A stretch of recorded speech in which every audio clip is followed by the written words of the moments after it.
Hello everyone, আসসালামু আলাইকুম। Flutter দিয়ে কিভাবে খুব সহজে ওয়েবভিউ অ্যাপ বানানো যায় সেটাই আজকে আমরা দেখব। প্রথমেই পাওয়ার এই ওয়েবভিউ ফ্লাটার এই প্যাকেজটা ইনস্টল করে নিতে হবে এবং মেক শিওর এটার ভার্সন যেন 2.0.9 থাকে। ওয়েবভিউ অ্যাপসে অবশ্যই ইন্টারনেট পারমিশন দিতে হবে। সেজন্য অ্যান্ড্রয়েডের ক্ষেত্রে অ্যান্ড্রয়েড ম্যানিফেস্ট ফাইলে এসে ইন্টারনেটের এই কমান্ডটি পেস্ট করে দিতে হবে এবং iOS এর জন্য info.p লিস্টে এসে এই লাইনগুলো পেস্ট করে সেভ করে নিতে হবে এবং অ্যান্ড্রয়েডের ক্ষেত্রে অবশ্যই বিল্ড ফাইলে মেইন এসডিকে 19 সেট করে দিতে হবে। আমি এখানে দুইটি ফাইল ক্রিয়েট করে নিয়েছি, একটা মেইন ডট ডট আর একটা ওয়েব ডট ডট।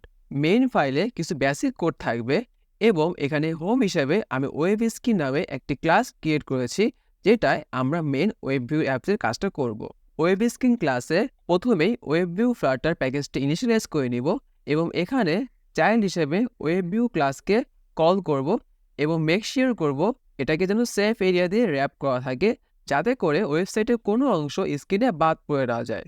ওয়েবভিউ ক্লাসের মধ্যে যে ওয়েবসাইটের লিঙ্কে আমরা ওয়েবভিউ অ্যাপসে কনভার্ট করতে চাচ্ছি প্রথমত সেই লিঙ্কটাকে ইনিশিয়াল ইউআরএল এর মধ্যে পাস করে দিতে হবে এবং এর পাশাপাশি জাভাস্ক্রিপ্ট মোডকে আনরেস্ট্রিক্টেড করে দিতে হবে।